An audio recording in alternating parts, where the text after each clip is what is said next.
In this lecture, we will delve into one type of market failure, namely negative externalities, and explore how they impact cybersecurity decisions.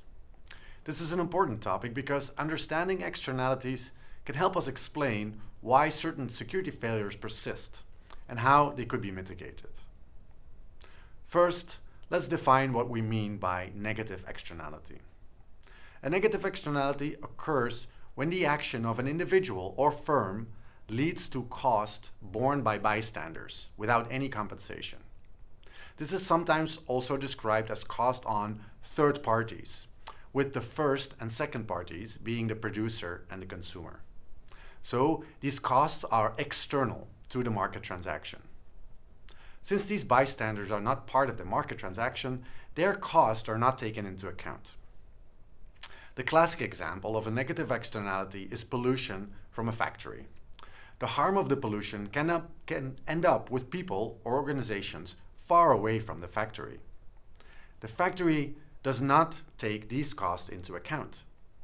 The price for the output of the factory only reflects the private cost to the factory itself, so the cost of production, not the external cost. So the price of the product is lower without these external costs, and that means there will be more demand and thus more of the product gets produced than is socially optimal. If the price would include the external cost, the amount of production would be lower and socially efficient. Let's apply this to security, to our example of the Eternal Blue vulnerability in Microsoft's SMB protocol, which led to the infamous WannaCry ransomware attack in 2017. Microsoft released a patch. However, many organizations did not immediately apply this patch. The reasons for not patching were varied: lack of awareness of the presence of the vulnerability in their systems, or the perceived cost of business interruptions due to the patching activity, and perhaps even a sense that the risk was not that great. The decision not to patch immediately had significant negative externalities. Delaying the patch means more machines are compromised, which then provides the attackers with more infrastructure to cause harm to others. In other words, leaving a system unpatched increases the likelihood of harm not just to the organization itself, but also to everybody else. The costs inflicted on others were not considered by those who chose to delay patching. In fact, this is a well-known problem that affects nearly all patching decisions. When owners of systems do not keep up with patches, their systems might get compromised, and many forms of cybercrime use these compromised systems to attack other parties, not the owners themselves. Think of using compromised systems to host phishing sites, conduct DDoS attacks, or provide proxy services for criminal traffic. These costs were not taken into account by the owners when deciding to patch or not.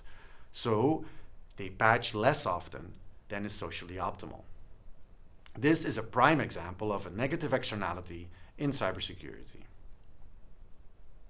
Now, what about Microsoft's role? Microsoft has made many decisions over time about how many resources to invest in security. And this decision-making process considered all kinds of factors, such as the cost of the measures, development time, perceived threat level. Yet despite these considerations, the Eternal Blue vulnerability slipped through the cracks and was introduced into the SMB protocol. When Eternal Blue was eventually discovered and exploited by malicious actors, the fallout occurred mostly outside of Microsoft. Now, the cost of the damage caused by the resulting WannaCry and NotPetya ransomware attacks, both of which exploited the Eternal Blue vulnerability, was borne by those users and organizations, not by Microsoft. In fact, the costs for those organizations were likely far higher than the cost that Microsoft would have had to spend to prevent the vulnerability. Think about it. Every time a security patch comes out, it might cost an organization using Windows, say, €1,000 to test and deploy the patch in its infrastructure. Now assume that this software is used by 1 million organizations. This means that the deployment of the patch imposes €1 billion of cost on all the clients of the software. Now suppose that at the margin, it would have cost Microsoft 10 million to prevent this vulnerability. then the societal benefit of doing so would be an efficiency gain of 990 million euro. Yet from the perspective of Microsoft, it would not receive these efficiency gains, but it would have to spend the 10 million. So its cost-benefit trade-off is likely negative. The costs of preventing the vulnerability are higher than the benefits for the vendor. And that allows the failure to persist, even though at a societal level, it would be a lot more efficient if the vendor did prevent the vulnerability. Yet while Eternal Blue caused all kinds of externalities, this specific impact is not an externality. The cost of patching do not end up with bystanders, but with customers of Microsoft Windows. So they are part of the market transaction.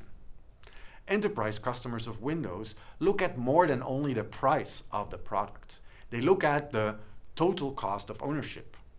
And this includes maintenance and patching regularly, and sometimes urgently even. They might not formally try to estimate these costs, but in an ideal world, they are taken into account by the buyers in their purchase decision. And given that it is taken into account, it is not an externality. Does that mean we will get an efficient outcome in this case? Well, in a competitive market, yes. Customers could switch to competing software vendors with fewer vulnerabilities, or rather, with a lower total cost of ownership. And that would provide an incentive for the vendor to reduce the vulnerabilities before releasing its software. In practice, however, many IT goods and services markets are not very competitive, and we see monopolistic or oligopolistic market structures. And these structures can also lead to market failures. We will discuss them in a lecture on monopolies and market power. For now, I just want to point out that not every transfer of cost to another party is an externality. The core idea of remediating externalities is to somehow internalize those costs back into the originating decision. One remedy is to impose a tax per product that is just as high as the external cost generated by that product. And then the price of the product would reflect the actual total social cost. This is rare in security. Another option is some form of liability, which would allow the affected third party to sue the vendor. These instances are also rare, as software vendors exclude liability using their contract terms and conditions where they can. The other main answer is regulation. Force the vendor to comply with certain security requirements so the security effort is no longer the outcome of a cost-benefit trade-off. The problem here is that it's often really difficult to articulate the requirements that prevent the external cost, and do so in an efficient manner, let alone without causing other negative impacts. We often don't know exactly what the vendor should be doing. We will discuss these in more detail in the lectures on market-level solutions. A few final thoughts.